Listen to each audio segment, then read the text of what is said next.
up, Leah. Your chin is cut off. What is up, everybody? It's Dr. Vibe here, host and producer of the award-winning Dr. Vibe. I'd like to say you are blessed, highly favored, a magnet for miracles, and a solution for someone's problem. It took some time, but we're finally broadcasting.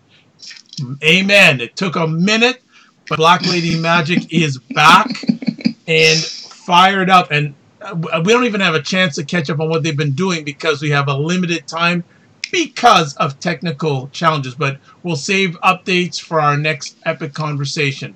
First up, you know what? Let's get Ms. Leah Miller to start first because the hair's changed, her profile picture has changed. She's getting into new languages. So what is up, Leah Miller? Talk to me. Hey, it's good to be back. I've definitely missed our Black Lady Magic nights, and I'll talk a little bit more in detail about all my changes the next time we are together. But tonight's topic is going to basically be about all the things that we're seeing in the media with the women coming forward against Kavanaugh and other women coming forward against Cosby, and sort of not so much those cases specifically, but just the phenomena of women coming forward maybe years after they've been victimized, and how society, instead of embracing and supporting that woman, turns on her and demeans her and tries to belittle her and re-victimize her all over again. And I wanted to sort of get a little bit into that topic and figure out why this is happening, especially in the era of the Me Too movement and in the era of why I didn't report, and an era where there's a lot more awareness and discussions and open conversations about this type of sexual crime and victimization of women. Excellent. Dr. Tachi, how you been? What's been going on? Oh, I've been all over the place. I've been good, though. And the next mayor of Atlanta could be Dr. Tachi, but that's a whole other conversation. I believe it. Yeah, so we have to make sure that you're back next week, Black Lady Magic, because there's a pile of things both of you have been doing, but because we're at a shortened edition tonight, we're going to get right to it. Leah, you wanted to chat about this conversation topic tonight. Start it off. Sure. So basically, as I said, I wanted to talk about this because we're hearing a lot about the Cosby case right now. It just ended in a verdict and a conviction, and now all of these women coming out against the administration's pick for the next Supreme Court justice in Kavanaugh. And it made me think not so much about the abusers or the people that are being accused of the crime, but the people who are making these claims, and the way in which it seems as though society turns on those women and is basically trying to silence them again. In a way, it feels almost as though those women have been victimized twice. Once when they went through the initial act with the person who abused them, but then again by society and the media that excoriates them for having the courage to tell their truth. Whether or not they tell it at the time of it happening or 30 years later or 20 years later, I think is of little relevance, but that's becoming more the focus, like, well, if it really happened, why didn't you say something then? And turning things around on the victim again, which in my opinion, I think is just as damaging and just as difficult and is just as much an abuse as the act itself. So I just thought it was be important to talk about, because I think that if we continue to move forward as a society where we're belittling and demeaning victims of crime and sexual abuse, well, who are we really? And what are we teaching younger generations who will find themselves, unfortunately, in these types of situations? It's just going to silence more and more generations, and we're never, ever going to come to a place of reconciliation and having abusers pay the price for their crimes and having victims feel as though they have the support and advocacy to help them move beyond it and not be afraid to share or tell what's happened to them. Tachi, I know you have great views on this, not only from, in this case, a lady's perspective, but also a media perspective. Could you give your thoughts on both sides as a woman of color, and also from the media's way that they're getting into the victim blaming? It's not so much, obviously, Judge Kavanaugh is the main focus right now, but it's bigger than him. It's bigger than his situation. Yes, that's just the latest in the continuing saga of let's abuse women in this society. And not only abuse them, legitimize that abuse and make it okay. And when you try to speak out against it, then victimize the person even further, as Leah mentioned. I think this is not to lump this in with other things because I can't stand when people do that, but this is the process, unfortunately, that let's talk about in the United States. That's the process that you go through in the United States with a lot of things when it comes to quote oppressed or underrepresented people. There's this process of making the victim feel bad enough to drop their case or to forget about it or forgive or turn the other cheek. And this is what they don't realize is, especially in cases when it comes to sexual abuse or where you've been victimized physically and personally to that extent, turning the other cheek does not work. You can't ask somebody to just overlook and turn the other cheek. So what do? To save yourself, you victimize them further by saying they're lying, or why did it take you so long, or what were you doing there, or why were you wearing that? This absolves the person in question of any responsibility, or at least puts a reasonable doubt in the minds of others as to whether or not they're responsible for their actions. So that's what we're seeing. And I think the media is being, or media outlets, I should say. I hate when people lump them into the media because, after all, we are the media as well using these platforms. So I think what people have done, or what media outlets have done, is they're being very careful about what they say with regard to these things because they're already under scrutiny for this supposed fake news, etc. So I think we're seeing a different approach in terms of the way media outlets handle this and other sexual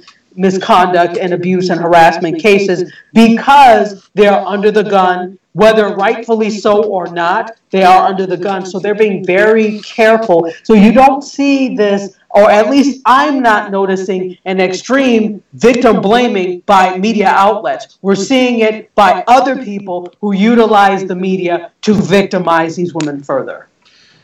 And I would only add to that, too, that I agree with Dr. Tachi that certain media outlets in their coverage of the story are giving space and voice to the individuals that are doing the victim blaming, which I think they themselves aren't necessarily doing the victim blaming, but they're spreading it further by giving voice to those individuals. And so, it isn't necessarily the media's fault, but because anyone can use media as a platform and they still have a story to tell, I think the media is used as a tool to further oppress the voices of these victims and repress them and make them voiceless and basically just push it aside. Keep on Go going. ahead. I'm sorry.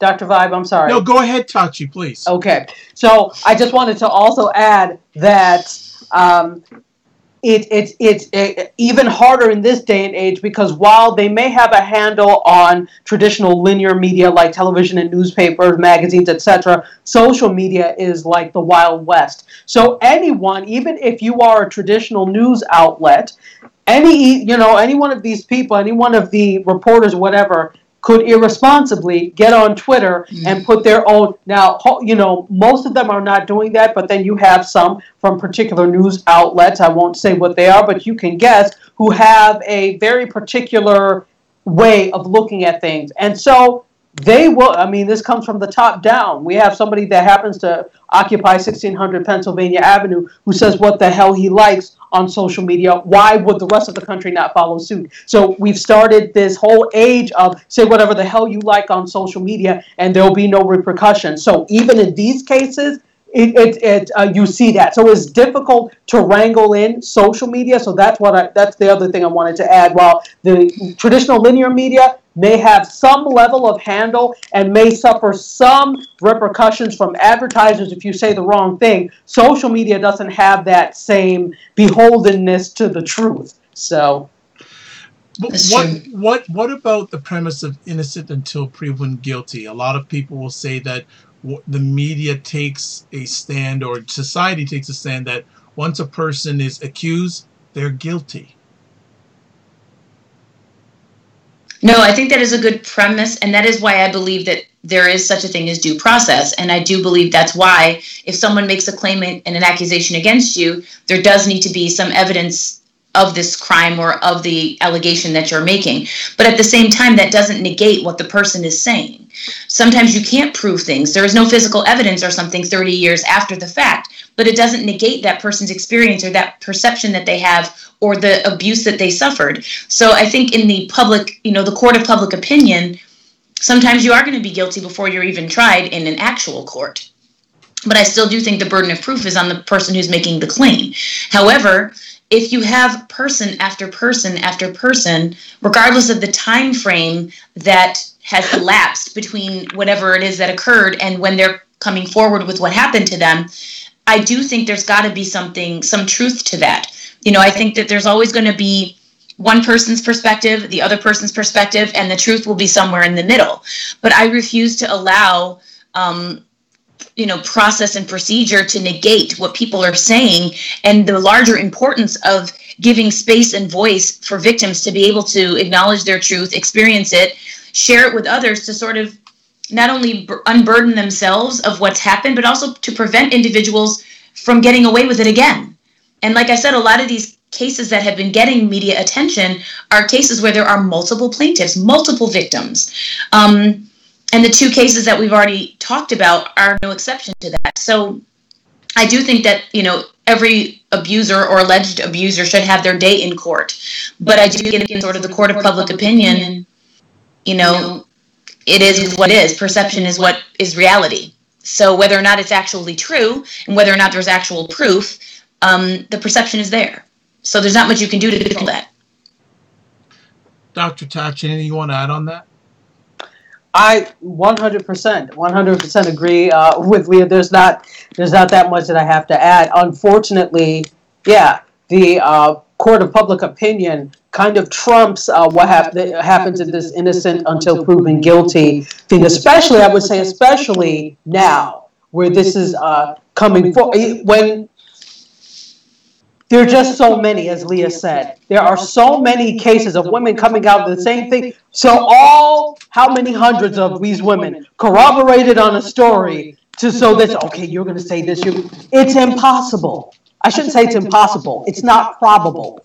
And so what's more probable is that the climate at the time allowed for abusers to run rampant with people turning their eyes away and turning their backs on it and saying nothing. This includes the Catholic Church. This includes the workplace. This includes all of that. And nothing was said because something was at stake, whether it was money, whether it was reputation. That's more probable. But because people do not like to be feel as if they're wrong, because people, it's incredible. This whole thing has brought to the surface how many liars there are. And I will say it, I'm not even going to say half truth. How many people just outright lie and lie to the point that they almost believe what they're saying is so.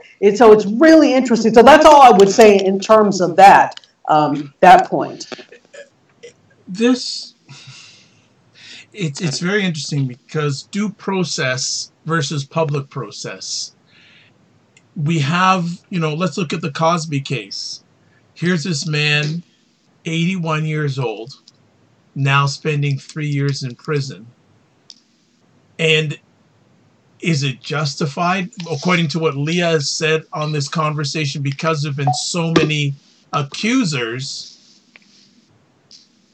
did he get his just due?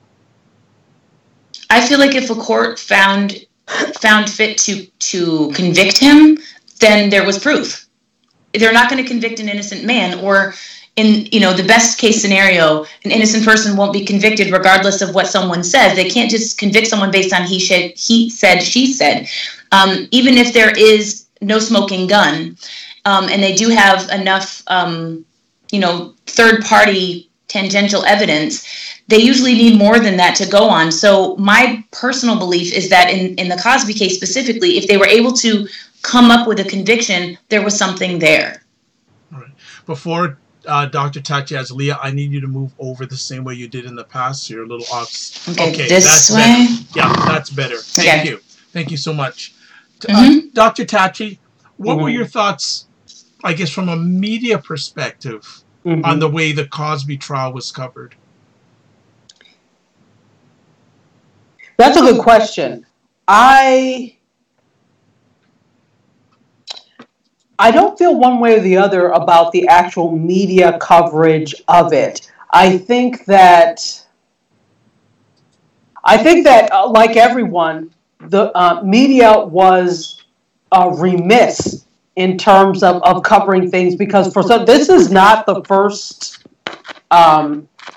This is not the first time that this has come up. This has come up before, and they covered it before. But I think sometimes there is the feeling or the slant that, well, either let's just see, wait and see what happens, or we'll just wait until everybody, excuse me, starts reporting, because nobody really wants to be the first in a sense with these things. But it took for, what is his name, Ronan Farrow to come out with that article in the New York Times against Weinstein for anything to be done. So somebody has to be the first, and then you start to see other people follow suit. But that's a really huge thing. You're going up against a media giant yourself, a writer, and you're still a journalist, you're still part of the media, but it takes a lot of courage and a lot of effort to do that. So that, to answer your question, we see, I would say we see a little bit of hesitation when it comes to these things, because again, these things have been in the works and in the makings for a long time. Why did it take so long for this to break? And honestly, all these other cases broke because of Weinstein. Because of the attention. Weinstein was the beginning of they had been there, but this was the beginning of the rolling effect, of the rolling snowball effect of this. Well, so let me ask though, were the allegations of Cosby, did they come up before the allegations of Weinstein? They had been there for years. So there were, if you remember, I can't remember how many years ago there was, but there were these allegations were brought up against Cosby years and years and years ago. Nothing ever really came of it. It just kind of got swept under the rug. Because what it is society going on with business as usual, and nobody said anything. But under the surface, there were a lot of people who knew and just said nothing. And obviously, I understand why. Because there was something to lose. You didn't have... So it was only when Ronan Farrow came out with this, and then you started having people coming forward and corrupt. Now there's strength in numbers. So... that's when you start to have that effect. But this is not new. This has been, the allegations were there before the whole okay, we don't even know, because Weinstein's goes back as well. So if we're talking about when they first came to the public eye, we don't know what the chicken or egg situation is, because all of these had been brought up years ago. Nothing was done about it until Ronan Farrow came out with his New York Times piece. Exactly. Victim blaming, I'm going to be realistic here. I think it's going to continue on, because the ones who have the authority to change the narrative aren't changing it. Though a lot of times those individuals are the ones who either get accused or have a shield, so they're not accused. Mm-hmm. It's true, and I would also say a lot of those that are in power that are accused, it seems like the modus operandi of the day now is just deny, deny, deny. I did nothing, I'm not going to, and just basically negate the whole thing. Like, people ask you a question, I'm not going to even honor that with an answer, because that's totally impossible. I could never do anything like that. So the best thing they do, the only thing that it seems like they're doing is deflecting, denying, and not answering questions. And so it just continues with the status quo. The issue is, at least what I'm hoping to see, is now with this resurgence of people supporting victims and trying to create a platform for them to use their voice by sharing their experiences in a safe way through the Me Too movement and others, that the pressure will not let up.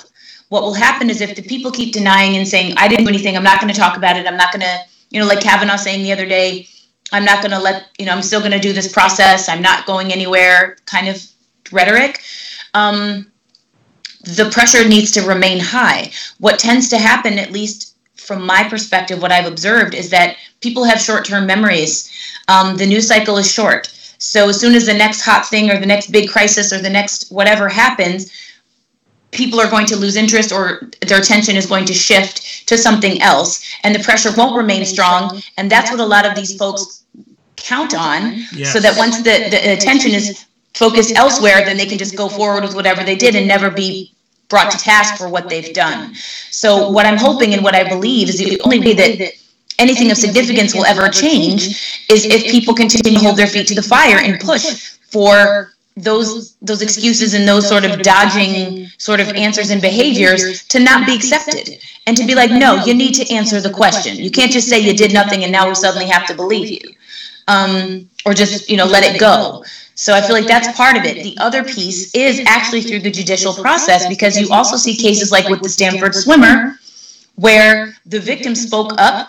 He had his day in court. He was convicted, but it seemed as though in that case, a lot of the controversy was not only around the actions of the athlete, but around the judge's behavior, not wanting to damage the young boy. Yet meanwhile, the female victim's life was ruined, but he didn't seem to have as much care and concern for her. So that also, I think, not necessarily falls so much into the victim blaming basket, but it certainly falls into the basket of making it less likely that victims will want to even say anything, because they see that when their accusers are brought to justice, they really aren't getting justice. And they themselves are then dragged through the mud while they have to relive, retell, recount all of their experience, only for someone to get slapped with probation or maybe a couple of months in jail, because the judge is more concerned with the well-being and welfare of that individual, that male abuser, than the victim. So I can understand why women don't want to speak up. Or victims, not just women, but victims. Victims in general. Mm-hmm. And to piggyback off of what you said, you were seeing this in the Cosby case now.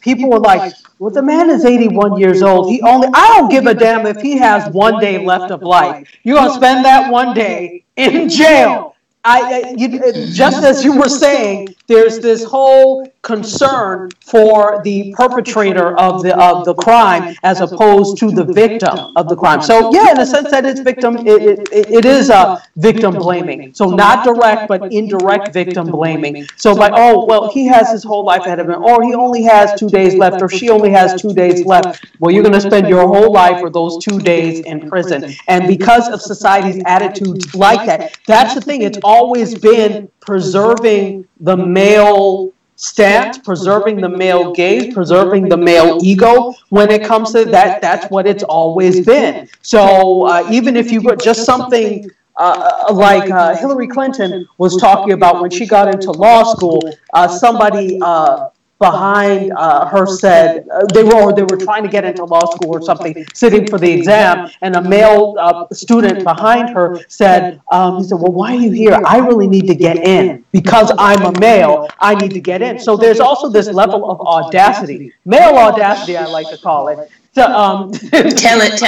I'm just saying, there's male audacity, there's white audacity. So there's this audacity of deference to the male because he is male. So simply because he is male, he is afforded all these things, including benefit of the doubt, including the chance to live out a normal life despite what you do. So this is the thing that is so troubling with that line of thinking. Exactly. I just want to shout out to Divine Right, saying to piggyback on what's said, this is only the beginning. There are so many women who have not or are afraid to open up, but will get the courage to do so. Many more are going to come out of the woodwork. It's time. She also adds, a friend of mine just told her story today on Facebook, 16 years later. She said she is empowered to come out and say something. Exactly. And it goes back to the point that Tachi made earlier about how in the day when a lot of the crimes were being committed, in the case of Weinstein or in the case of Cosby, it was during an era where you don't say anything because you are immediately going to be asked, well, what were you wearing? What were you doing? Were you drinking? Were you alone? Why didn't you go home with your friends? Were you under the influence? So immediately going to attack the heart of the victim and attack the victim's character and credibility. But now the pendulum has shifted a bit towards, it's all right for you to tell your story. And in fact, you should tell your story because you aren't the only one and we can support you. And there's power in numbers, there's strength in numbers. And we can save, if we can save even one other person from being victimized by you sharing your story, then you should do it. And I feel like now, because that atmosphere is kind of more prevalent and it seems like it still has a lot of momentum. I think more women feel empowered to tell their stories, as Divine Right's example shows. And it's funny that she had that experience, because I too had a friend today basically come out, so to speak, on Facebook and share her story of why she didn't report when she was victimized, and it happened 16, 17 years ago. And it's a different friend from Divine Right, even though me and Divine Right have many of the same friends because we're friends. But it's a different friend, which is, it's sad because it shows how widespread this really is. And I read some really upsetting statistic the other day when I was just reading up a little bit on this subject, that really 2 out of every 3 women have experienced some sort of sexual abuse. Wow. If not more. And I'm not talking about extreme examples of like rape or incest or, you know, things that are much more egregious. It could just be something as simple as catcalling or groping on a train that's crowded and you don't know who did it. But 2 out of 3, that's crazy. Wow. Wow. Really crazy. And that's regardless of age, regardless of race. That's just being a female. And to me, that's really troubling. And as a mom, it's really disturbing because it lets me know that I cannot protect my daughter from unwanted attention from men.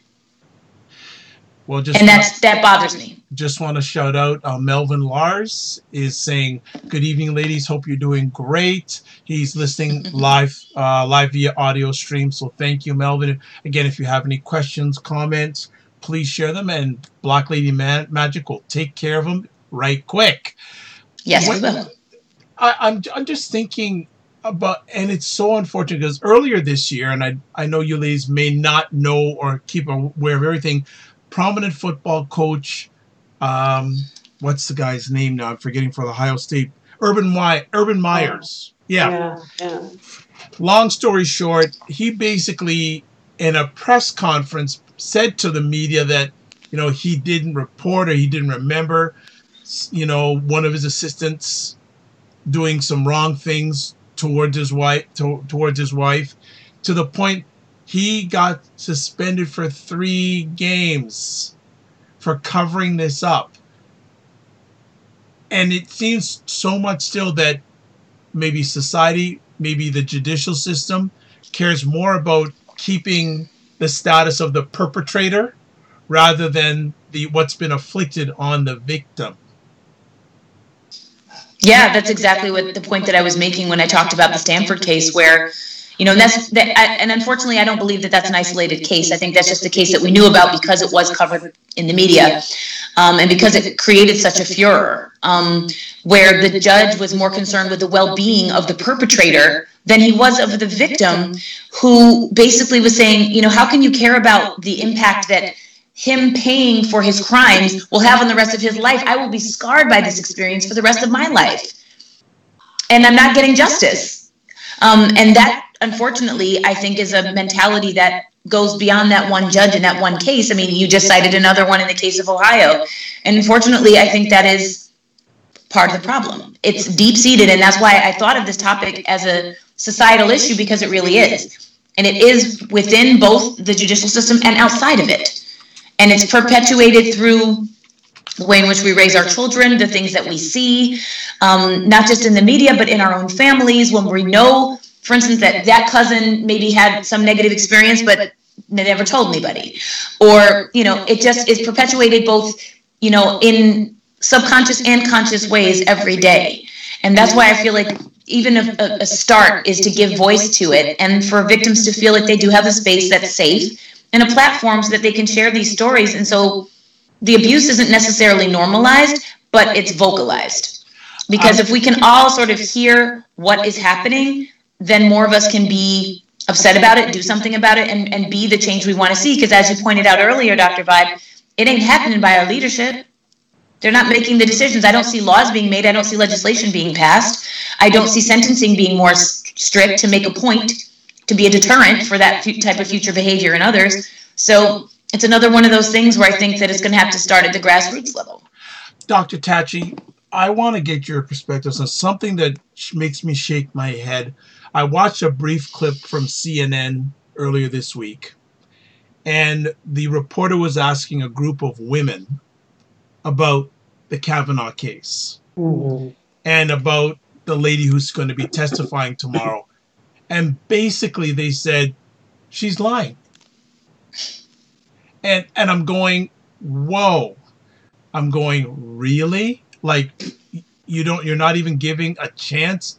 And that's where I get more of a concern. And I know we don't like to get political, but does it not concern you that there is a group of ladies out there that do not pay attention to victim blaming? They think basically the victim is not telling the truth.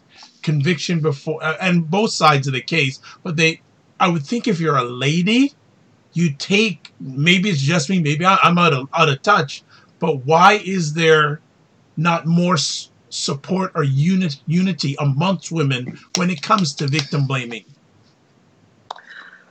Well, when you look at it, A, it's concerning but not surprising. B, these women are also victims of societal brainwashing. So they're only acting upon the world in the ways that they've been socialized to act upon the world. And that is that women's lives are worth less than men's. If something happens, you somehow caused it. You are the antecedent for this somehow. And so that is what you internalize. And so this is why women often are the loudest voices when it comes to these things in terms of, well, you should have, and why didn't you, and this is your fault. Look at, and again, we don't want to get political because we know we don't do politics. But when you look at the people who put the person who currently lives in 1600 Pennsylvania Avenue in office, it was largely white women. Well, I just want to interrupt you there. Interesting enough, 52% of white women voted for that gentleman in the last election. Lia, stay out of this. So, I'm not saying anything. There you go. Well, I will say one thing, though. The only thing that I will say is midterms are coming up, folks. Primary elections are taking place. If you haven't already registered to vote, I encourage you to do that. I think, and it's going to be very interesting. It's a little more than a month away. Midterms, more women are running for office than ever. Mm-hmm. Exactly. Mm-hmm. That tells you right now. I mean, more women than ever, more minorities than ever. We're already seeing cases like in New York of the young Latina millennial who just, in an upset victory beat somebody else. You saw in, the gubernatorial race in New York State where Cynthia Nixon was beaten out by Cuomo, but the fact that a woman gave him a run for his money shows that there's a demographic that wants change. And if they're not going to get it from their elected officials, they're going to be their own elected officials. And I really hope that trend continues. I think people, go ahead, Tachi. Go ahead. I think people are tired of the okie doke. And the biggest thing is that when people are tired enough of their condition, they'll change their condition. So it will be very interesting to see the results of this, of the midterm elections, definitely. But, going back to the whole thing is that these women are victims. I'm not saying that they are victims in the same way that they are, but they're victims of society, of societal brainwashing. They've internalized it. And this has been over centuries. It's very difficult to break down the walls or institutions of oppression that have existed for centuries and convince people otherwise. That's very difficult. That's the reason we still have slave mentalities today, or slave mentalities still exist, because it's difficult to break down those walls. So while, and again, every oppressor has collaborators. They have to in order to continue to oppress. That's why this continues to go on. So not only do they have collaborators in terms of people who don't see something and don't say anything, but also those people who believe it to be the case that somehow it's the fault of the women. All right. Or men. Because we had some technical difficulties on the front end, we're going to have to end it right there, folks. I'm so sorry. But a few things. I'm just going to read some final comments. Melvin Lars makes a good comment here saying, the double standard of men protecting their mothers and disrespecting women at large is very disturbing. Yes. Next good point. Yes, and Melvin says, Tachi is right on point. Divine Right is saying, yes, when my friend voiced what happened, so many people said they have her back, that we will help her. I hope, however, that this will be brought to justice. And to flip the scripts, it's happening to men. Had a former friend who never told a soul until he was around 30 that abuse happened to him as a child, praying he got help, and by the time he told the abuser, had abused others. It tore his friend up. And then what happens is some feel bad about they didn't say something sooner. When it happens, it's very hard. Very it true. Is. Very, very true. That's it tonight, Joe. It's going to be quick tonight. If you want, we can continue part 2 next week. So definitely shout out to either myself or Dr. Tachi or Leah if you want part 2. But we will let them get their contact information before they sign out. First up, Leah. Okay. Thanks for joining us again tonight. For me, you can find me pretty much across the internet as Lia World Traveler. That's LIA World Traveler. On Instagram, Facebook, my own blog, and Twitter. And you can also find me on LinkedIn as Leah Miller. But it's LIA World Traveler. Dr. Tachi?